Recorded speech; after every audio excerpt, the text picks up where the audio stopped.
నమస్కారం, welcome to I dream. ధర్మ మార్గం విత్ విజిత కార్యక్రమానికి స్వాగతం. ప్రస్తుతం మనతో పాటు ఉన్నారు సమన్వయ సరస్వతి వాగ్దేవి పుత్రులు బ్రహ్మశ్రీ సామవేదం షణ్ముఖ శర్మ గురువుగారు. ఇప్పుడు గురువుగారితో మాట్లాడి మరిన్ని విషయాలు తెలుసుకుందాం. మనకున్న సందేహాలన్నింటినీ కూడా నివృత్తి చేసుకునే ప్రయత్నం చేద్దాం. నమస్కారం గురుగారు. నమస్కారం అమ్మా. గురుగారు, శ్రీరామనవమి మనం ఇంతకు ముందు మాట్లాడుకున్న వీడియోలో కూడా ఉగాది నుంచి శ్రీరామనవమికి సంబంధించిన వసంత నవరాత్రులు కానివ్వండి, ఆ ఉత్సవాలన్నీ ప్రారంభమవుతాయని చెప్పి, అసలు శ్రీరామనవమి అనగానే మనం ఆ రోజున జరుపుకునేవి రాముడి పుట్టినరోజుగా జరుపుకుంటాము. ఆ రోజు వివాహం చాలా అట్టహాసంగా జరుపుకుంటాము. ఇంకొకటి పట్టాభిషేకము. అసలు జరుపుకోవాల్సింది ఏంటి? అసలు ఆ రోజు ప్రత్యేకత ఏంటి? బాగుందమ్మా. శ్రీరామనవమి ఒక మహావ్రతపర్వంగా మనకు శాస్త్రాల్లో వర్ణించి చెప్పారు. ఆ ధర్మశాస్త్రాల్లో ఉంది, అదేవిధంగా స్కాంద పురాణాదుల్లో ఉంది. రామాయణంలో రాముడు ఆవిర్భవించిన ఘట్టం మాత్రం ఉంది తప్ప నవమి వ్రత విధానం లేదు. అది ఇతర పురాణాల్లోంచి ధర్మశాస్త్రాల్లోంచి మనం తీసుకున్నాం. నవమి నాడు ఎలా చేయాలో కూడా శాస్త్ర విధి ఉంది. కొంతమంది రామోపాసకులు ఈ రోజున ఉపవాసం చేస్తారు, జాగరణ కూడా చేస్తారు. ఈ రెండు చేసి మరో రోజు పారణ చేయాలి. ఈ విధానం మన శాస్త్రం చెప్తుంది. అంతేకాదు రామ పూజ ఒకటి ముఖ్యం ఈరోజు. ఆ పూజ ఎలా చేయాలంటే బాలరాముని పూజించాలి అని ప్రధానంగా చెప్పారు. కౌసల్య దశరథులతో పాటు ఉన్నటువంటి రాముడు. ఒక గ్రంథంలో అయితే కౌసల్యాదేవి ఒడిలో ఉన్న రాముణ్ణి ఒక రూపుగా, వెండి రూపుగాను బంగారు రూపుగాను చేసి కలశం మీద పెట్టి ఆవాహన చేసి పూజించాలి అని చెప్పారు. బాలరాముని పూజ ఇది ప్రధానం. అయితే మన తెలుగునాట చేస్తున్న ఎక్కువ విధానం ఏంటంటే కళ్యాణం కూడా చేస్తారు. కానీ శ్రీరామ నవమికి కానీ సీతారామ కళ్యాణానికి సంబంధం లేదు. వారి కళ్యాణం జరిగింది పాల్గొన పూర్ణిమ నాడని కొన్ని శాస్త్రాలు చెప్తున్నాయి. వాల్మీకి రామాయణంలో ఉత్తర ఫల్గుని నక్షత్రం నాడు జరిగిందని మాత్రం చెప్పారు. ఆ లెక్క కొందరు చెప్పారు. కొందరు ఆ ఉత్తర ఫల్గుని నక్షత్రం కూడా వైశాఖ మాసంలో పెళ్ళి అయింది అన్నారు. రెండు రకాల అభిప్రాయాలు ఉన్నాయి. కానీ నవమి నాడు మాత్రం పెళ్లి కాలేదు. కానీ మన ప్రాంతాలన్నింటిలో కూడా కళ్యాణం చాలా ప్రధానంగా చేస్తారు. కనుక ఇది ఒక సంస్కృతిలో భాగంగా మనం చేస్తే తప్పు లేదు. అది ముఖ్యంగా మన వైపే ఎక్కువ కనబడుతుంది. కొంత కర్ణాటకలో కనబడుతుంది, తమిళనాడులో ఏమో కనబడవచ్చు. తెలుగు వారికి సీతారామ కళ్యాణం, శ్రీరామనవమి రెండు ఏకకాలంలో గుర్తుకొస్తాయి. అయితే ఈ కళ్యాణం వెనక ఉన్న కథ ఏంటంటే, మనకు భద్రాచల క్షేత్రం చాలా పవిత్ర క్షేత్రం ఉన్నది. అక్కడ ఉత్సవాలు చేస్తారు, రామునికి బ్రహ్మోత్సవాలు. అది ఈ రోజుతో ముగింపుకు వస్తాయి. ఎప్పుడైనా ఉత్సవం యజ్ఞం ముగింపుకు వచ్చినప్పుడు శాంతి కళ్యాణం చేస్తారు.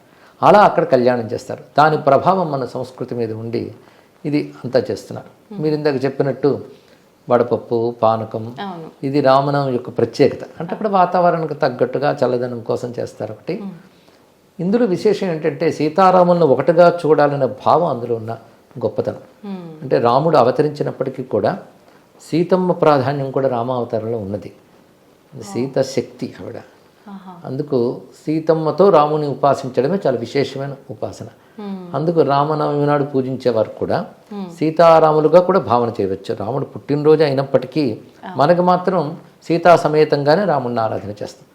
ముఖ్యంగా తెలుగునాట పందిళ్లలో మనకు కనబడే మూర్తి కూడా మధ్యలో రాముడు ఉంటాడు, కుడివైపు లక్ష్మణస్వామి, ఎడంవైపు సీతమ్మ, అలాగే లక్ష్మణస్వామి చెంతన రాముడికి నమస్కరిస్తాం హనుమంతుడు.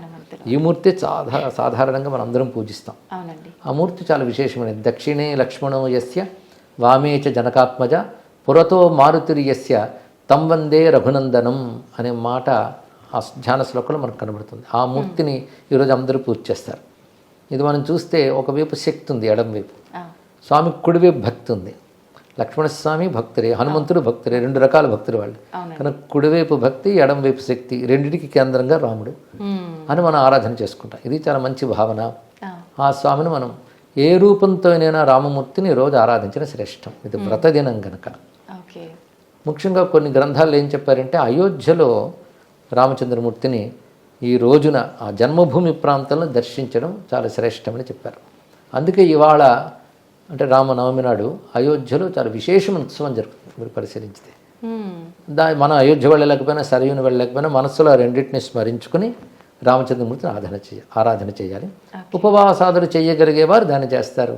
చేయలేని వారు రాముని పూజించి ఆయనకు నివేదించిన పదార్థాలు స్వీకరించి రామచింతన ఉండాలి. ఎప్పుడైనా ఒక దేవతకు సంబంధించినటువంటి పండుగ వచ్చింది అంటే ఎలా ఉండాలి అంటే తద్దేవతామయంగా ఉండాలంతే. కనుక రామనవమి నాడు రామమయంగా ఉండాలి. రామమయం ఎప్పుడవుతాం? రాముని పూజించడం, రామనామం జపించడం, రామాయణం వినడం, చదవడం, మననం చేయడం, దాని గురించే చర్చించుకోవడం, అలా ఈ రోజంతా గడిపితే అదే పెద్ద వ్రతపాలన. కనుక రామనవమిని రామమయంగా చేసుకుందాం. గురుగారు, అంటే నేను ఇది తప్పు చెప్తున్నానో కరెక్ట్ చెప్తున్నానో తెలియదు కానీ రామో విగ్రహవాన్ ధర్మ అని అంటుంటారు. ఏంటండి అది, ఎలా అర్థం చేసుకోవాలి? ధర్మం నిలబెట్టడానికే వచ్చిన నారాయణుడే రామచంద్రమూర్తి, అందులో సందేహం లేదు. అయితే ఆయన భగవంతుడు ఎప్పుడు పరిపూర్ణంగా ఉంటాడు. అవునండి. పరిపూర్ణుడైన భగవంతుడు ఏ రూపం ధరించినా పరిపూర్ణంగా వస్తాడు. ఆ, కానీ మానవులందరూ పరిపూర్ణంగా ఉండలేరు. ఉందామని ప్రయత్నించితే ఒకడు సగం, ఇంకోడు 30, ఇంకోడు 25. పరిపూర్ణ మానవుడు అనేవాడు ఉండడు. కానీ పరిపూర్ణుడైన భగవంతుడు మానవుడిగా వస్తే పరిపూర్ణ మానవుడిగా ఉండగలడు. ఎందుకంటే నేను ఎప్పుడు పరిపూర్ణుడేగా, మానవుడిగా వచ్చిన పరిపూర్ణుడే. అందుకే ఒక మాట చెప్తూ ఉంటాను ప్రవచనాల్లో కూడా, రాముడంత పరిపూర్ణంగా ఉన్నాడే, అది ఎవరికైనా సాధ్యమవుతుందా? ఒక మనిషి పరిపూర్ణంగా ఉండగలడా? పరిపూర్ణంగా ఉండాలంటే దేవుడే దిగి రావాలంటారు. ఆ దిగి వచ్చిన దేవుడే రాముడు. అందుకే పరిపూర్ణమైనటువంటి మానవ ధర్మములన్నీ చేసి చూపించాడు ఆయన.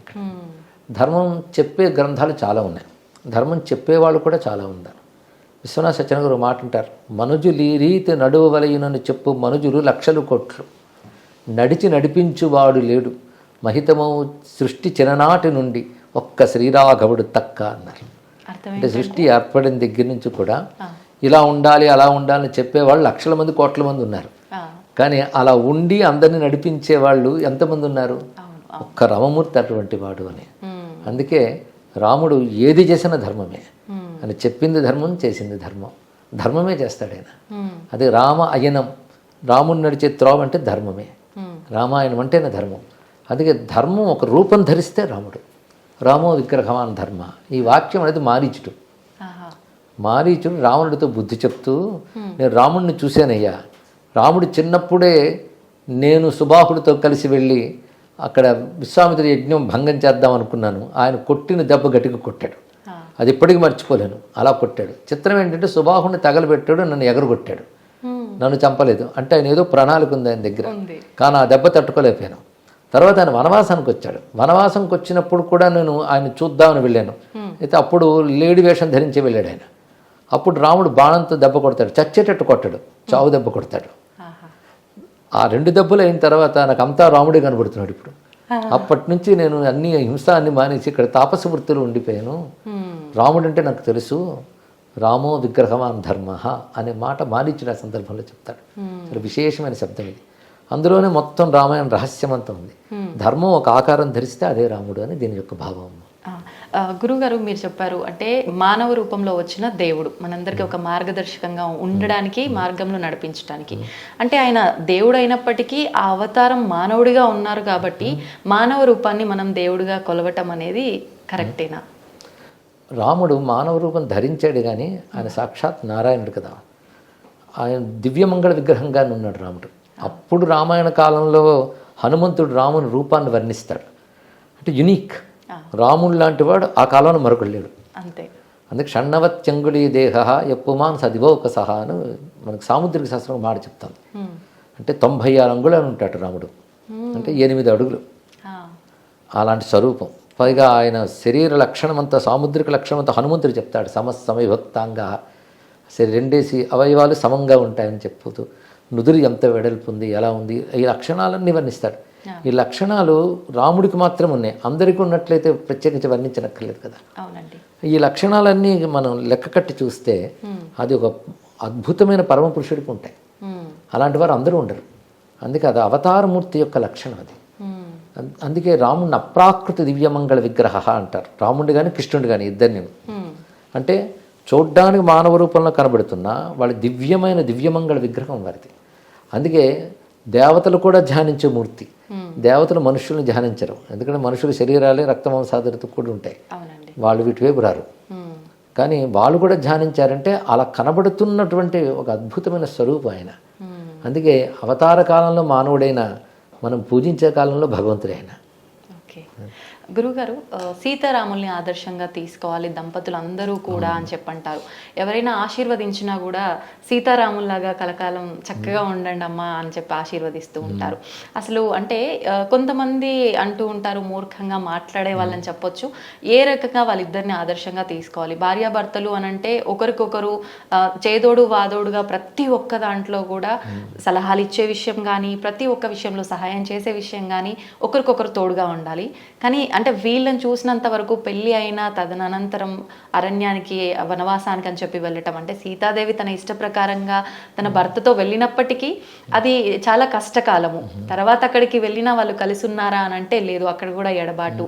మళ్ళీ అదంతా అయిపోయి వచ్చిన తర్వాత మానవ రూపంలో ఉన్న దేవుడే సీతాదేవి తప్పు చేసిందా లేదా తెలుసు తనకి, అయినా కూడా అగ్ని పరీక్ష పెట్టడము ఇవన్నీ కూడా ఆయన చేశారు. మరి వీళ్ళిద్దరిని ఎలా ఆదర్శంగా తీసుకోవాలి అని చెప్పి ఏం చెప్తారండి? ప్రశ్న బాగుందమ్మా. ఇక్కడ మనం సీతారాముల అన్యోన్యత అనేది చాలా ముఖ్యమైనటువంటి భావం. వారిద్దరూ వివాహం తర్వాత బహుకాలం కలిసి ఉన్నారు. విజహార బహునృతున్నని కూడా వాల్మీకి రచించాడు. చాలా కాలం కలిసి ఉన్నారు. ఇక వనవాసానికి వెళ్ళినప్పుడు రాముడు సీతమ్మని రమ్మని చెప్పలేదు, సీతమ్మే వస్తానంది. అయితే రాముడు అన్న అక్కడ కష్టాలు ఉంటాయి అరణ్యాల్లో అంటే సీతమ్మ గొప్ప మాట ఉంటుంది, నేను చేతకాని వాడితో రావడం లేదు కదా, సర్వసమర్థుడితో వస్తున్నాను కదా, నాకు కష్టాలే ఉంటాయి అంటే రాముడు ఇంకో మాట చెప్తాడు, నిన్ను అనుమతి లేకుండా నాతో రా అంటే బాగుండదు, నువ్వు రావడం నాకు సంతోషమే, నేను రక్షించుకుంటానని అన్నాడు రాముడు. ఆ విధంగానే సర్వసమర్థుడైన పతితో కలిసి ఆమె అరణ్యవాసానికి వచ్చింది. అరణ్యవాస కాలంలో 14 ఏళ్ళు కదా, 13 ఏళ్ళు కలిసే ఉన్నారు వాళ్ళు. ఎంతో ఆనందంగా ఉన్నారు వాళ్ళు. అరణ్యకాండల వర్ణన చదువుతుంటే మనకు తెలుస్తుంది. ఎందుకంటే రాముడి దగ్గరుంటే ఆనందం కాక ఇంకేమిటి. ఆమెకు వనమైనా భవనమైనా రాముడితో ఉంటేనే ఆనందం. రాముడితో ఉన్న వాళ్ళకి ఏ కష్టమూ రాదు, సర్వరక్షకుడైన. అలా ఆనందంగానే ఆమె ఉన్నది. 13 సంవత్సరాలు ఆనందంగానే గడిపారు. ఒక్క సంవత్సరంలో ఇంకా అయిపోతోంది అనగానే అప్పుడు రావణుడు రావడం, అపహరించడం. దీని వెనకాల ఒక దైవికమైనటువంటి ప్రణాళిక ఉన్నది. దాని ప్రకారంగా ఈ కథ జరిగింది. కనుక ఆ తర్వాత వాడు 10 నెలలు బాధపడింది అంతే. 10 నెలలు బంధితురాలి ఉంది. బాధ ఏమిటి, రావణుడు కూడా రాక్షసంగా చూసినా వాడి పూర్వజన్మ ప్రకారంగా చూసుకున్నప్పటికీ కూడాను ఆమెను జాగ్రత్తగానే అశోకవనంలో ఉంచాడు. అక్కడ ఆవిడ చక్కగా ఉన్నది. కానీ ఒకానొక కార్యక్రమం కోసం ఆవిడ వెళ్ళింది. అందుకే త్యాగరాజ స్వామి వారు కూడా మా జానకి చట్టాపట్టగా మారాజు రైతివి, ఎందుకంటే వాని మాటలకు కోపగించి కంఠవధించకనే ఉండి శ్రీనాయక యశము నీకే కలగజేయలేదా అంటాడు. రావణుడు అన్ని మాట్లాడుతుంటే సీతమ్మ మాట ఉంటుంది, నిన్ను దగ్ధం చేయకుండా జాగ్రత్త, కానీ నాకు రాముని సందేశం రాలేదని, అదేవిధంగా నా తపస్సును రక్షించుకోవాలని చెప్పి ఆయన పని చేయడం లేదంటుంది. సీతమ్మే ధైర్యంగా మాట్లాడుతుంది, రావణుడే భయపడతాడు. ఎందుకంటే ధర్మం ధైర్యాన్ని ఇస్తుంది. సీతమ్మ వెనకాలన్నది ఆ ధర్మం, అది ధైర్యాన్ని ఇచ్చింది. రెండవది రామస్మరణ చేస్తూ ఒక తపస్సులా తీసుకున్నది. అలా ఉన్నది. అది దుష్ట సంహారం కోసం ఒక ప్రణాళికలో భాగంగానే వెళ్ళింది ఆ తల్లి. అందుకే 1 సంవత్సర కాలం అది. తర్వాత రామునితోనే ఉన్నది. అయితే ఇక అగ్ని పరీక్ష అంటారే, అది అగ్ని పరీక్ష కదా, అగ్నికి పరీక్ష అని చెప్పచ్చు. ఉదాహరణ అక్కడ రామచంద్రమూర్తి ఆమెను అగ్ని పరీక్ష చెయ్యమనడు. అది ముఖ్యంగా రామాయణం చూస్తే మనకు తెలుస్తుంది. ఆ సమయంలో సీతమ్మ వచ్చినప్పుడు అందరూ దూరం వెళ్ళిపోతారు. రాముడు అంటాడు ఎవరూ దూరం వెళ్ళదు, అక్కడే ఉండండి అంటాడు. అంటే ఇప్పుడు మా ఇద్దరి మధ్య జరిగే సంభాషణ మీ అందరికీ తెలియాలి అనే ఉద్దేశంతో చెప్తాడు. చెప్పినప్పుడు ఒక మాట అంటాడు సీతమ్మతో, నేత్రరోగికి దీపం వలె నువ్వు ప్రతికూలురాలివి అన్నాడు. ఎందుకంటే ఇన్నాళ్ళు అసురుని యొక్క చర్యలో ఉన్నటువంటి దానవు నువ్వు వచ్చేవంటి ఇది లోకాపవాద భీతి అని ఉంటుంది. సత్పురుషులకు అది ఒకటి ఉంటుంది, లోకంలో అపవాదం రాకుండా జాగ్రత్త పడాలి. పైగా ఆ మాట ఎంత చక్కగా అంటే నేత్రరోగికి దీపం వలె అన్నాడు. దీపంలో ఏం దోషం లేదు, చూసే కంటిలో దోషం, కనుక నీలో ఏ దోషం లేదు. కానీ పాలకుడైనటువంటి వాడు ప్రజలకి వ్యక్తిగత జీవితాన్ని కూడా ఆదర్శంగా చూపించాలి అనేటటువంటి ఒక న్యాయం ఉన్న రోజులు ఇవి. అప్పటి స్మృతి ప్రకారంగా కానీ పాలకుడి వ్యక్తిగత జీవితం కూడా ప్రజలకు జవాబుదారి. అందుకే ఎటువంటి కల్మషం లేదు అని రుజువు చేయడం కోసం ఆయన ప్రతికూలురాలివి కనుక ఇప్పుడు నేను పౌరుషంతో రాక్షసుడిని సంహరించి నేను విడిపించాను, అక్కడితో నా పని అయిపోయింది, తర్వాత నీ ఇష్టమని అంటాడు. అప్పుడు సీతమ్మ తనంత తానే వాళ్ళకి చెప్పి, అంటే లక్ష్మణస్వామికి హనుమంతుడికి చెప్పి చితి రగల్చుకొని అగ్ని చుట్టూ ప్రదక్షిణ చేసి వెళుతుంది. రాముడికి తెలుసు అగ్ని సీతమ్మనేమి చేయలేదని, ఎందుకంటే మారీచుడికి తెలుసు, హనుమంతుడికి తెలుసు. మొత్తం లంక దహనమైనప్పుడు సీతమ్మన చోటు దహనం కాదు. అప్పుడు హనుమంతుడు ఒక మాట అంటాడు, నాగ్ని రగ్నవు ప్రవర్తతే అని. అగ్నినేమి చేయలేదు కదా అని భావం. అదేవిధంగా మారీచుడు రావణాసురుడు చెప్తాడు, సీత ఒక మహాగ్ని, దగ్గరికి వెళ్ళావా దగ్ధమవుతావు జాగ్రత్త. మారీచుడికి హనుమంతుడికి తెలిసినప్పుడు రాముడికి తెలియదా? అందులో పంచభూత దేవతాశక్తులు ప్రత్యక్షమయ్యే కాలం అది. అందుకే అగ్నిహోత్రంలోకి వెళ్ళిన వెంటనే మళ్ళీ అగ్నిదేవుడు వచ్చి రాముడికి సమర్పించేస్తాడు, దోషరహితురాలని చెప్తాడు. అప్పుడు రాముడు ఒక మాట అంటాడు, నాకు ఆ విషయం తెలుసు, కానీ లోకానికి అది రుజువు చేసి నేను అయోధ్యకి వెళ్ళాలి కనుక పని చేశానని చెప్తాడు. అక్కడ ఒక మాట అంటాడు రాముడు, అనన్యాహి మయా సీత భాస్కరేణ ప్రభాయత. సూర్యుడికి కాంతి ఎలాగో నాకు సీత అలాగా అన్నాడు. అన్యోన్య దాంపత్యం గురించి ఇంతకంటే గొప్ప మాట ప్రపంచ వాంగ్మయంలో లేదమ్మా. చిత్రం ఏంటంటే రాముడు లేనప్పుడు సీతమ్మ కూడా అదే మాట లంకలో చెప్తుంది, అనన్యా రాఘవేణాహం భాస్కరేణ ప్రభాయత, అదే మాట చెప్పింది. ఇప్పుడు భార్య భర్తలు అంటే ఇదే, ఇద్దరు ఒకేలా ఆలోచిస్తారు, ఒకేలా చింతన చేస్తారు. కనుక రాముడు సీతమ్మ చింతన, సీతమ్మ రామచింతనలోనే ఉన్నారు. వాళ్ళ అన్యోన్యం అనేది వాళ్ళ దగ్గరే సరిపోతుంది. పైగా భార్యాభర్తల దాంపత్యం ఎంత చక్కగా ఉండాలనేటువంటి రామాయణం చదివితే సీతమ్మ మాట తీరు, రాముడి మాట తీరులో ఎంత స్నేహంగా ఉంటాడో భర్త, అంతేగాని తాను ఆధిక్యం వహించడం అని కనబడదు.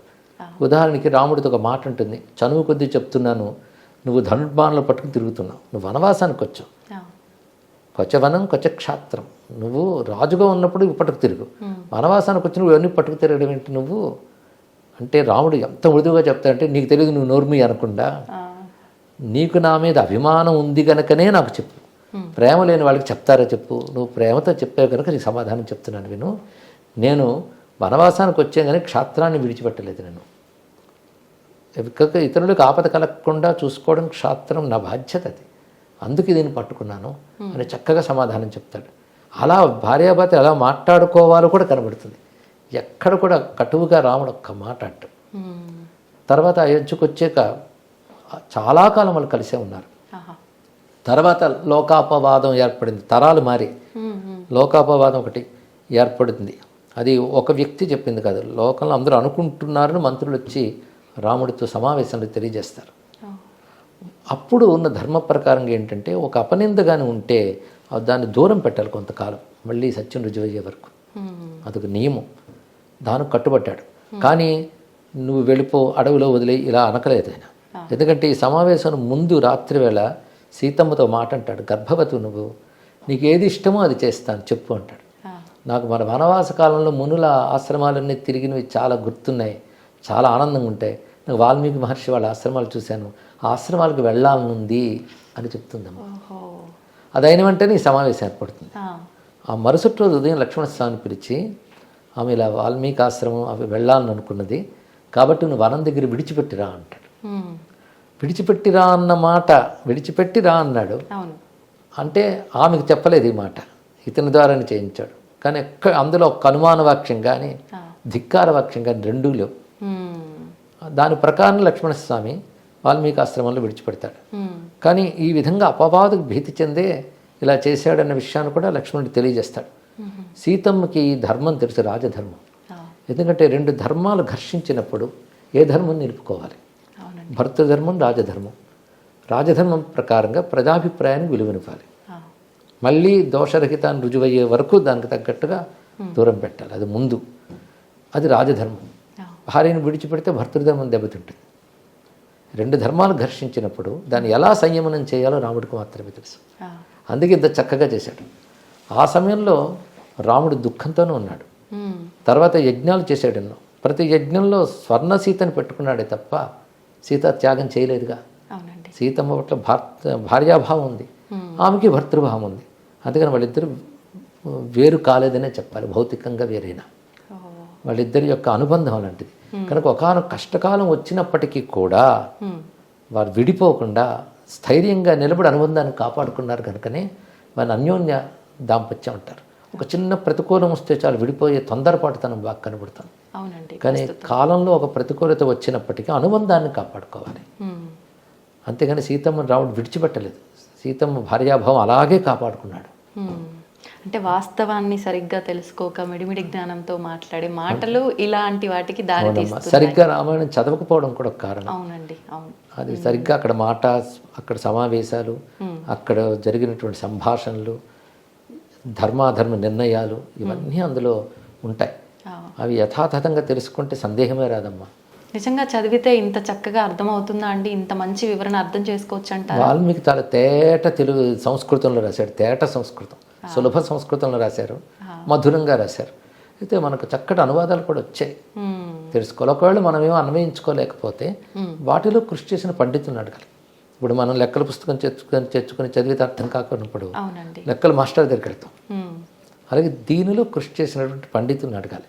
ముందే మనం ఏదో అభిప్రాయం ఏర్పాటు చేసుకుని దాన్ని సమర్థించడానికి వాదిస్తూ కూర్చోకుండా ఓపెన్ మైండ్తో పెద్దలను అడిగితే వాళ్ళు ధర్మాధర్మం నిర్ణయించేసి చక్కగా చెప్తారు.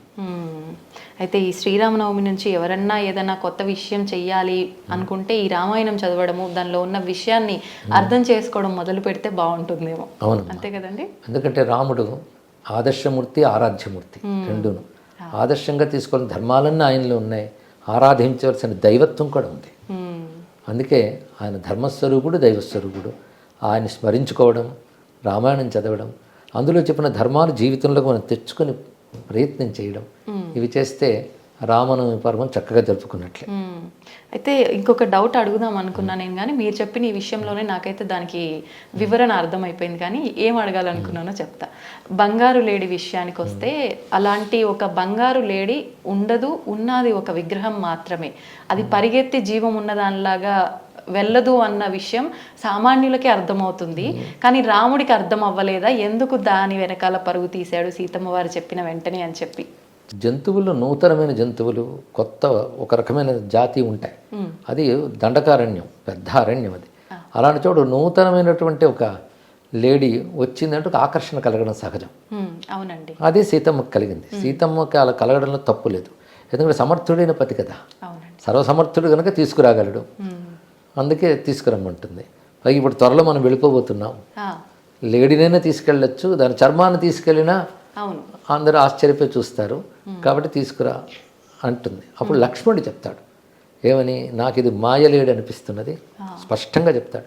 మారీచుడు అంటే వేషాలు వేసి తిరుగుతుంటాడు అని నాకు తెలుసుకున్నాను, వాడే అయ్యుంటాడు అంటే రాముడు గొప్ప మాట అంటాడు. నిజంగా లేడీ అయితే నేను తీసుకొస్తాను, ఒకవేళ రాక్షసమై అయితే దాన్ని ఛేదిస్తాను, అది ఛేదించాలి. కానీ రెండుతో ఏదైనా నేను చేయాలి కనుక నేను వెళతాను, జాగ్రత్తగా కూర్చో అన్నాడు కనుక రాముడు ఏమీ పొరపాటు పడలేదు. స్పష్టంగా రాక్షసం అయితే ఛేదిస్తాను, లేడైతే తీసుకొస్తాను అనుకునే బయలుదేరి వెళ్ళాడు. సీతమ్మ ఆకర్షణ పడ్డంలో తప్పేం లేదు, అడిగినది అంతే. అయితే అక్కడ ఘటన వెనకాల కారణం చాలా ఉన్నాయనుకోండి. అయితే లక్ష్మణస్వామిని కాపలా పట్టి వెళ్ళాడు, వదిలి వెళ్ళిపోలేదు కదా. తర్వాత ఆయన కాపలాను కూడా ఆవిడ అక్కడ ఉండనివ్వకుండా మాట్లాడింది. ఆ తర్వాత కథ అంతా మరోవైపు దారితీసింది. కానీ ఆ సమయంలో సీతమ్మది కానీ రాముడిది కానీ ఇద్దరిది తప్పేం లేదు. ఓకే. అయితే రావణుని విషయానికి వస్తే ఎవరి ధర్మం వాళ్ళు నిర్వర్తించాలి అంటారు. రావణుడు రాక్షసుడు అన్న విషయం తెలిసిందే. మరి రాక్షస ధర్మం అనేది తను పాటించాడేమో, తనని మనం దుర్మార్గుడుగా చూడటం కరెక్టేనా? ధర్మం అనేది రాక్షసులకు ఒకటి, దేవతలకు ఒకటి, మానవులకు ఒకటి ఉండదమ్మా. ధర్మం ధర్మమే. ధర్మంలో పరస్త్రీని చెరబెట్టడం అనేది ఎవరికైనా అధర్మమే, అది ఎవడు చేసినా తప్పే. ఎందుకంటే రాక్షసులు అనగానే వాళ్ళు అధర్మాలు చేస్తూ తిరుగుతున్న జాతి అనడానికి లేదు. రాక్షస జాతి చాలా గొప్పది. మరి బలిచక్రవర్తి చాలా గొప్పవాడే, ప్రహ్లాదుడు చాలా గొప్పవాడే. కనుక రాక్షసులు కూడా ధర్మాన్ని పాటించాలి. పరస్త్రీని అపహరించడం ఏ ధర్మంలోనైనా తప్పే, అది రాక్షసులకైనా దేవతలకైనా. ధర్మం మాత్రం ఒకటే, దేవధర్మం రాక్షస ధర్మం ఉండదు. అందుకే రాక్షసుల్లోనే గొప్పవారైనటువంటి వాళ్ళు రావణుడితో చెప్తారు, ఇన్ని చదివిన వాడివి పరస్త్రీని అపహరించడం తప్పని తెలీదా, తప్పు కదా అని రాక్షసులే చెప్తారు. అందులో విభీషణుడు రాక్షసుడేగా. అలాగే మాల్యవంతుడు తాతగారు అవుతారు ఈయనకి, అమ్మ తరపు నుంచి. అలాంటి వాళ్ళే చెప్పారు నువ్వు చేసిన తప్పు అని చెప్పారు ఇక్కడ. కనుక రాక్షస ధర్మం కూడా కాదు, అది పూర్తిగా అధర్మం. అది తెలియక కొంతమంది రాక్షస ధర్మం ఆయన చేసేయడం అంటుంటారు, తెలియక. ధర్మం అంటే స్వభావం అని ఒకటి అర్థం ఉంది, ధర్మం అంటే సత్కర్మ శాస్త్రము రెండున్నాయి. కనుక రాక్షస స్వభావం అని చెప్పి సమర్థించడానికి లేదమ్మా, అది రాక్షస స్వభావం కూడా కాదు అది. పైగా వాడు నాగరికుడే, తపస్వే. హనుమంతుడు కూడా చెప్తాడు, ఇంత తపస్సు చేసి ఇంద్రియాలను గ్రహించావు, ఒక్క చిన్న విషయం నీకు తెలియదా, ఇంతకాలం నువ్వు చేసిందంతా మొత్తం పోయింది కదా. నువ్వు తపస్సు లాంటివి చేసిన ధర్మముల ఫలితం సుఖం అనుభవించడం, అది అయిపోయింది. నువ్వు చేసిన అధర్మాల ఫలితం ప్రారంభమైంది ఇప్పుడు అని చెప్తాడు. ఇప్పుడు రావణుడు మంచి శివభక్తుడు అంటారు. మీరు చెప్పినట్టుగా ఎన్నో జ్ఞానాలు సంపాదించుకున్న ఆయన ఉపాసన వల్ల. రాబోయే బ్రహ్మ అని కూడా అంటారు. అంటే హనుమంతుడు, రావణుడు మాత్రమే ఎన్నో వేదాలని చదివిన వాళ్ళలో గొప్ప వ్యక్తులు అని చెప్పి అంటూ ఉంటారు. మరి అన్ని చదివినప్పుడు మామూలుగా మనం దేవత ఆరాధన ఉపాసన చేస్తేనే మనకి ఎంతో కొంత అందులో నీతి అర్థమవుతుంది, మంచిగా ఉండాలి అనే ఒక విషయం అర్థమవుతుంది. అన్నీ తెలుసుకున్న అతనికి ఒక ఆడ మనిషిని అంటే సీతాదేవిని అలా అపహరించడం తప్పు అనే ఒక చిన్న విషయాన్ని ఎలా మర్చిపోయాడంటారు? దాన్ని వినాశకాలే విపరీత బుద్ధి అంటారు ఎన్ని తెలిసినా. పైగా రావణుడు శివభక్తుడు అని ఒక వ్యాప్తి లోకంలో ఉంది, కానీ నిజంగా పెద్ద గొప్ప శివభక్తుడు కాదు. ఎందుకంటే ఆయన తపస్సు చేసినప్పుడు వచ్చింది బ్రహ్మదేవుడు. అలాగని బ్రహ్మదేవుడిని ఉద్దేశించి ఆయన తపస్సు చేయలేదు. ఒక నియమము, ఒక తపస్సు చేస్తే లోక సృష్టికర్త అయినటువంటి వాడు చేసిన దానికి ఫలితం ఇవ్వాలి. అందుకు బ్రహ్మదేవుడు వచ్చాడు. ఎందుకంటే ఆయన ఏ దేవుడు భక్తుడు కాదు, తన కోరికకు భక్తుడు ఆయన. అందుకే కోరికలు కోరుకున్నాడు. తర్వాత వచ్చిన ప్రతాపంతో వరబలంతో గర్వించి అందరి మీద దండయాత్రలు చేశాడు. ఆ చేస్తూ చేస్తూ కుబేరుడు వద్దకు వచ్చి అలకాపురిని ఆక్రమించుకున్నాడు. అయితే అప్పుడు కుబేరుడు విశ్రవసో బ్రహ్మ వద్ద, అంటే రావణుడికి కూడా ఆయన తండ్రి, కుబేరుడికి ఆయన తండ్రి, వెళ్ళి ఇలా వాడు దండయాత్రకు వస్తున్నాడంటే ప్రస్తుతం కాలం వాడికి అనుకూలం ఉంది కనుక నువ్వు ఖాళీ చేసి వచ్చే అంటాడు.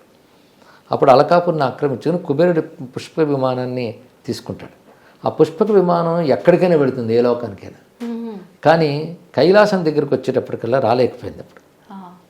అప్పుడు అక్కడ నంది నవ్వి, నీ విమానం ఇక్కడికి రాలేదు, సాధ్యం కాదు సుమా అంటే, అప్పుడు గర్వించి కిందకి దిగి నేను కైలాసం దగ్గర రాకూడదంటే కైలాసాన్ని నా దగ్గర తీసుకెళ్తానని పెకలించుతాడు. ప్రయత్నించాడు. వాడి తపోబలం ఉంది, శరీర బలం ఉంది, కానీ పెకలించి ప్రయత్నం చేస్తాడు. అప్పుడు శివుడు బొటన వేలుతో ఒక నొక్కగానే చేతులు చిదిగిపోయి ఏడుస్తాడు. అప్పుడు పరమేశ్వరుడు వచ్చి రావము చేసి ఏడ్చేవాడు కనుక నీ పేరు ఎక్కడి నుంచి రావణుడు అని చెప్తాడు. ఆ తర్వాత నుంచి అతడు శివభక్తుడు అయ్యాడు. భక్తుడయ్యాడు అంటే శివ పూజలో చాలా మహిమ ఉందని చెప్పి శివారాధన చేసుకుంటూ వచ్చాడు. అయితే మిగిలిన పురాణాలు ఇవన్నీ కొంచెం దాన్ని ఎక్కువ చేసి ఆయన రుద్రవీణ మీటాడని ఇవన్నీ చెప్తారు, కానీ అది రామాయణంలో ఉన్న రావణ కథలు లేదు అది. కాబట్టి అతడు అవసరానుగుణంగా మారాడు. అంతేగాని శివభక్తుడు అంటే తన కోరికలతో భగవంతుని పూజించే వాళ్ళందరూ భక్తులు అనుకోకూడదు. వాళ్ళందరూ సకామ భక్తులు అంతే. అయితే వేదాది విద్యలని చదివాడు, సామాన్యుడు కాదు, చదువుకున్నవాడు చాలా. అందుకే అలాంటి వాడు సంహరించడానికి భగవంతుడి దిగి రావాల్సి వచ్చింది. ఇక్కడ తపోబలం ఉన్నవాడు, జ్ఞానబలం ఉన్నవాడు.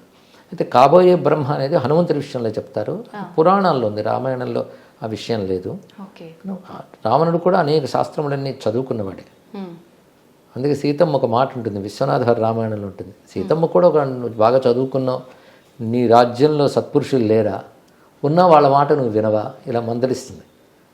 విశ్వనాథ వారితో ఒక మాట అంటారు, వచో విభవ దేవత తీసిన కాలిగోరినా అన్నాడు. నువ్వు ఎలా తిరుగుతావే, మళ్ళీ బ్రహ్మలోకానికి ఏ మొహం పట్టుకు వెళ్తావు, సరస్వతీదేవి తీసేసిన కాలిగోరులాగా అంటుంది. తీసేసిన కాలుగోరు అంటే అది అమంగళం. అంటే మరి సరస్వతి కాలుగోరు అంటే విద్య ఉంది, విద్య సంస్కారం గంధం ఉంది, కానీ ఏం లాభం, నువ్వు తీసేసిన కాలిగోరు లాంటి వాడివని ఉంటుంది. అంటే ఎంత విద్య ఉన్నా అన్నీ ఉన్నప్పటికి కూడా ధర్మం అనేది లేకపోతే దెబ్బతింటారు. అయితే అంత విద్య ఉన్నా ధర్మస్పృహ ఎందుకు లేదంటే అహంకారం. విద్యావంతులందరూ ధార్మికంగా ప్రవర్తిస్తారని చెప్పలేం, ధార్మికులందరికీ విద్య ఉంటుందని చెప్పలేం. కొందరు విద్య లేకపోయినా ధర్మ సంస్కారాలు ఉంటాయి. కొందరు ఏం చేస్తారంటే వాళ్ళ పాండిత్యాన్ని అంతటిని వాళ్ళ అధర్మాన్ని సమర్థించడం కోసం వాడతారు. అందుకే విద్య ఉండడం వల్ల ధర్మం ఉంటుందని చెప్పలేం. అయితే విద్య ఉంటే ధర్మస్పృహ రావాలి, అది వస్తే చాలా మంచిది. దాన్ని వినియోగించుకోవడం తక్కువ. పైగా వాడు అసుర లక్షణం, అహంకార లక్షణం, ఆ పని చేయనివ్వలేదు. గురుగారు, ఆఖరణ ఒక చిన్న విషయం, అంటే ఆదర్శ దంపతులుగా ఎందుకు తీసుకోవాలన్నది మీరు చెప్పిన వివరణ అయితే నిజంగా చాలా బాగుంది. ఇప్పటి జనరేషన్ వాళ్ళకి నిజంగా అంత ఆదర్శంగా ఉండలేరేమో, కొంతలో కొంత ఉండాలంటే ఒక చిన్న మెసేజ్ ఏమిస్తారు? ఎప్పుడైనా మానవ సంబంధాలు నిలబడేవి సహనం, సర్దుబాటు, ఈ రెండింటి వల్ల నిలబడతాయమ్మా. అలాగే మన పూర్వతరాలన్నీ అలాగే నిలబెట్టుకుంటూ కుటుంబ వ్యవస్థని ఇక్కడ దాకా తీసుకొచ్చాయి. భార్యాభర్తలు ఎప్పుడు కలిసి ఉండాలి, అదొక్కటే. ఎందుకంటే విడిపోవడానికి కారణాలు వీళ్ళు వెతుకుతారు, కలిసి ఉండడానికి కారణాలు వెతుకుతా అవి కనబడతాయి. మన శరీరంలో ఏదో ఒక అనారోగ్యం వచ్చిందనుకోండి, శరీరం విడిచిపెట్టాలనుకోం కదా, దాన్ని సవరించుకోవాలనుకుంటాం, లేకపోతే దాంతోపాటు బతికేస్తాం. ఎందుకంటే శరీరానికి ప్రాణానికి ఎంత అనుబంధం ఉంటుందో భార్యాభర్తలు కూడా అంతే అనుబంధం ఉండాలి. పరస్పరం ఇద్దరు స్నేహితులు కనుక సహనము, సర్దుబాటు. ఒకరు హద్దు తప్పితే ఇంకొకరు కాస్త సహనం వహించి వాళ్ళని సవరించే ప్రయత్నం చేయాలి, సర్దుబాటు చేసుకునే ప్రయత్నం చేయాలి. వీటితోనే ఏ రిలేషనే నిలబడుతుంది. ఎందుకంటే విడిపోతూ వెళ్తూ ఉంటే ఎవరితో సర్దుకోగలరు? కాబట్టి అది నిలుపుకోవాలి. ఎందుకంటే కుటుంబం కోసం నిలుపుకోవాలి. మొట్టమొదట వివాహమైన తొలి దశల్లో వాళ్ళిద్దరూ ఒక అన్యోన్యానికి సామరస్యానికి రావడం కొంత సమయం పడుతుందమ్మ. ఉదాహరణకు ఒక సర్జరీ చేశారనుకోండి, కొత్తగా లోపల ఆర్గన్ పెడితే అది బాడీకి సూట్ అవ్వడానికి కొంత టైం పడుతుంది. అవునండి. దేనికైనా అంతే. కొంచెం ఎమోషన్స్ అంటారు, భావోద్వేగాలు కలగచ్చు, ఇంటలెక్ట్ ఎమోషన్స్, ఒకవైపు బుద్ధి ఆలోచన, ఇంకోటి భావోద్వేగాలు, ఇంటి మధ్య ఒక సామరస్యం రావడం కష్టం, కొంచెం కాలం పడుతుంది. అందుకు పెద్దలు ఈ సమయంలో బాధ్యత వహించాలి. అందుకే అటు ఇటు పెద్దలు పెళ్ళికి పూనుకోవడానికి అదే కాలం. వీళ్ళు ఏవైనా ఆవేశాలు వస్తే సర్దుబాటు చేస్తారు. భర్త మీద అలిగి ఇప్పుడు పుట్టింటికి వస్తే నీవు అత్తింట్లే ముఖ్యం అక్కడే అని చెప్పేవాడు పూర్వం. అవును. ఎందుకు ఇవన్నీ అంటే రిలేషన్ నిలపడం కోసం చేసిన ప్రయత్నాలు. ఇప్పుడు ఆ రిలేషన్ నిలపాలనే ప్రయత్నం పెద్దవాళ్ళలోనూ కొరబడుతుంది. లేదండి, వీళ్ళు తొందరపాటే వాళ్ళు తొందరపాటు. అవును. ఏదైనా ఇబ్బంది వచ్చిందంటే అక్కడికన్నా ఇక్కడే ప్రశాంతంగా ఉంటావు, వదిలేసి వచ్చేయనట్టుగానే ఉన్నాయి పెద్దవాళ్ళ మాటలు కూడా. అవునమ్మా. సుఖంగా బ్రతకడం కంటే ధర్మంగా బ్రతకడం గొప్పది. అది నేర్పాలి. కాస్త సహించేన కష్టాన్ని ఓర్చుకునైనా ధర్మాన్ని కాపాడుకుంటే ధర్మం ఎప్పుడైనా మనల్ని కాపాడుతుంది. అలా ధర్మం బేస్డ్గా రిలేషన్స్ ఉండాలి. అంతేగాని మనం మనస్సు చెప్పినట్టు అనుబంధాలు ఉండకూడదు, ధర్మం చెప్పినట్టు అనుబంధాలు ఉండాలి. అది భావోద్వేగాలు అనుబంధాలు నిర్ణయించకూడదు, ధర్మం నిర్ణయించాలి. అలా ధర్మబంధమైన అనుబంధాల గురించి చెప్పే కనుకనే రామాయణం లాంటి గ్రంథాలు మనకు నిలబడిపోయాయి. ఈ విధానం అంతా కరెక్ట్గా ఉండాలి, ఇలాంటివి జరగకుండా అంటే పిల్లల్ని పెంచేటప్పటి నుంచే మనం ఇలాంటివన్నీ కూడా అలవర్చాలంటారా గురుగారు? అవునమ్మా. మైండ్ సెట్ ఎలా చేసామనేది చాలా ముఖ్యం. నిన్న మొన్నటి తరాల వరకు కూడాను బాహ్యంగా ఏం చదువుకున్నా ఈ ధర్మం పిల్లలకు అందేటట్టు ఇంటి ద్వారా అందించేవారు.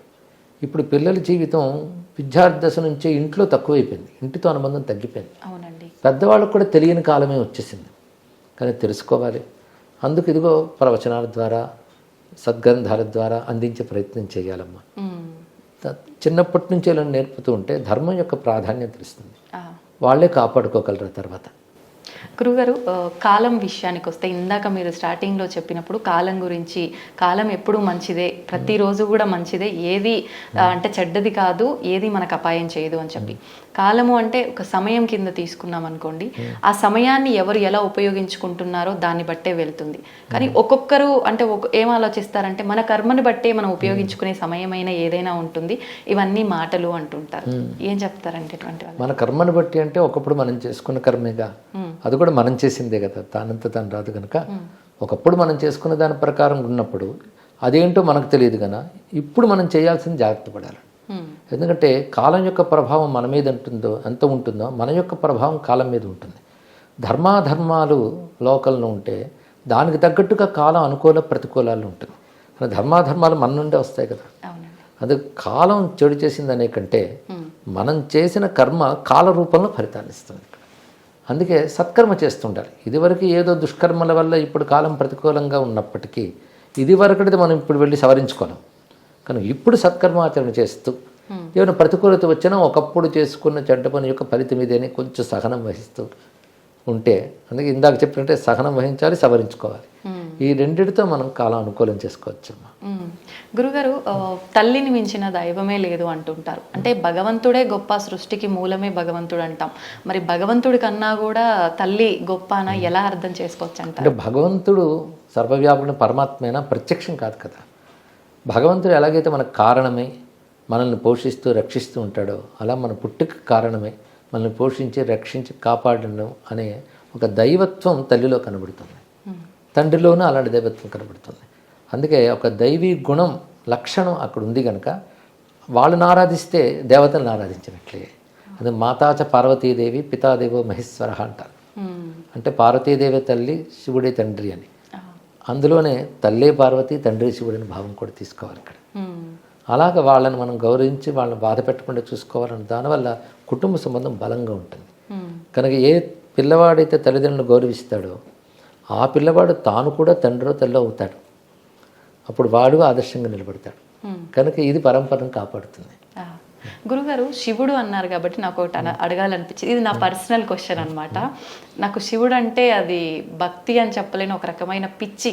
ప్రతి పని చేసినా, ఏ పని చేసినా కూడా శివుడు శివుడు, నా శివయ్య నా శివయ్య అని ఒక ఇంట్లో పర్సన్ లెక్క నేను ఫీల్ అవుతా. వేరే ఏదైనా టెంపుల్కి వెళ్ళాలన్నా అమ్మో నా శివునికి కోపం వస్తుందేమో, నా శివుడి గుడికి తప్ప నేను ఎక్కడికి వెళ్ళను. ఎవరైనా తిరుపతికి వెళ్దాము అని అన్నా కూడా నేను తిరుపతికి రాను, శివుడు కూడా ఏదైనా ఉంటే చెప్పు. ఇలా ఒక రకంగా అయిపోయింది. అంటే నాలా చాలా మంది ఉన్నారేమో, ఒక దేవుణ్ణి ఇష్టపడి నా ఇష్టదైవం ఈయన అనుకున్నప్పుడు ఇంకో దేవుణ్ణి ఆరాధించటము వెళ్ళటము అనే ఆలోచన అసలు ఎందుకు రాదు? అంటే ఎలా తీసుకోవచ్చు అంటారు దీన్ని? ఇవి రెండు వైపులు ఉంటుంటాయమ్మా. కొందరు విష్ణు భక్తులు అనుకుని శివాలయానికి మేము రాము అనుకుంటారు. ఇది కొంచెం మనస్తత్వం వల్ల కూడా అనిపిస్తుంది. అలా అనిపించిన ప్రేమకు సంకేతమే. అందులో ఇతర దేవతను మనం తక్కువ చూసామని అర్థం కాదు, మన దేవతని ఎక్కువగా చూసామని అర్థం. వెళ్ళినా తప్పు లేదు. ఎందుకంటే సర్వదేవతలు ఒకే భగవంతుని యొక్క స్వరూపాలు అనేది మన శాస్త్రం చెప్తోంది. మన శివుడి మీద ఇష్టం ఉన్నప్పుడు శివుడే ఈ దేవతల రూపంలో ఉన్నాడని వెళ్ళి నమస్కరించవచ్చు. నాకు ఈ సమయంలో లీలాసుకుడు కృష్ణకర్ణామృతంలో ఒక మాట అంటాడు, నేను కనిపించిన ప్రతి దేవుడికి దండం పెడతాను. ఏమడుగుతానంటే నా కృష్ణుడిపై నా భక్తి మరింత పెరిగేలాగా ఆశీర్వదించమని అడుగుతాను. నందస్య పుణ్య నిశ్చయే మా భక్తి రస్తు అంటాడు. అద్భుతం, బాగుంది కదా. అలాగే మనం కూడా ఈ దేవతలందరినీ అంగీకరిస్తాం సనాతన ధర్మంలో. కనుక మన ఇష్టదైవం మీద భక్తి పెరిగేలాగా వీళ్ళు అనుగ్రహించవచ్చు. దేవతలకు ఏమైనా కోపం వస్తుందా అండి? అలాంటివి ఏవీ లేవమ్మా, మనం ఏర్పరచుకున్న భావాలే. ఎందుకు సర్వదేవ నమస్కార కేశవం ప్రతి గచ్చతి అని మాట ఉంది. అదేవిధంగా సర్వదేవ నమస్కార శంకరం ప్రతి గచ్చతి అని కూడా అంటారు. ఎవరికి నమస్కరించినా వెళ్ళేది ఒక్కరికి, ఒకే పరమాత్మకి. ఎక్కువ తక్కువలు ఏవీ లేవు. ఇష్టం ఒకరి మీద ఉంటుంది అంటే అర్థం ఇంకొకరి మీద అనిష్టం అని కాదు. ఒకరి మంది ప్రీతి కలగడం మాత్రం సహజం. అందుకే ఒక మాట అంటారు రామకృష్ణ పరమహంస, ఇష్టదేవత నిష్ఠ ఉండాలి, ఇతర దేవత ద్వేషం ఉండకూడదని. చాలా చక్కటి మాట చెప్పారు. అంటే ఏ ఆలయంకి వెళ్ళినా, అమ్మవారి ఆలయంలోకి వెళ్ళినా నాకు అక్కడ అమ్మవారు ఉన్నారని అనిపించదు. శివయ్య ఓం నమ శివాయ అని వచ్చేస్తుంది నోట్లో నుంచి. అదే ఒక్కొక్కసారి అనిపిస్తుంది ఆలోచిస్తే, అదేంటి అమ్మవారి దగ్గరికి వెళ్ళి కూడా ఓం నమ శివాయ అంటే అమ్మవారికి ఏమన్నా కోపం వస్తుందేమో. చాలా సంతోషిస్తుంది. ఎందుకంటే శివ అనే మాటకు అర్థం అమ్మవారిని కూడా కదా, ఒకే శబ్దానికి అదే అర్థం. శివనామం విష్ణువుకి ఉంది, విష్ణునామం శివుడికి ఉన్నది. కానీ ఎవరేమో అనుకోరు, ఆనందిస్తారు కూడా. వారినామం అది. సంతోషం గురుగారు, చాలా మంచి విషయాలు తెలుసుకున్నాను. నిజంగా నా మనసులో ఉన్న సందేహం ఎప్పటి నుంచో ఇది మీ మాటల ద్వారా విని నిజంగా నాకు చాలా ఆనందంగా ఉంది. నాలో ఉన్న భయం కూడా పోయింది గురుగారు. సంతోషం. ధన్యవాదాలండి. శుభమ్మ. శ్రీరామ రక్ష. జై శ్రీరామ్ అండి.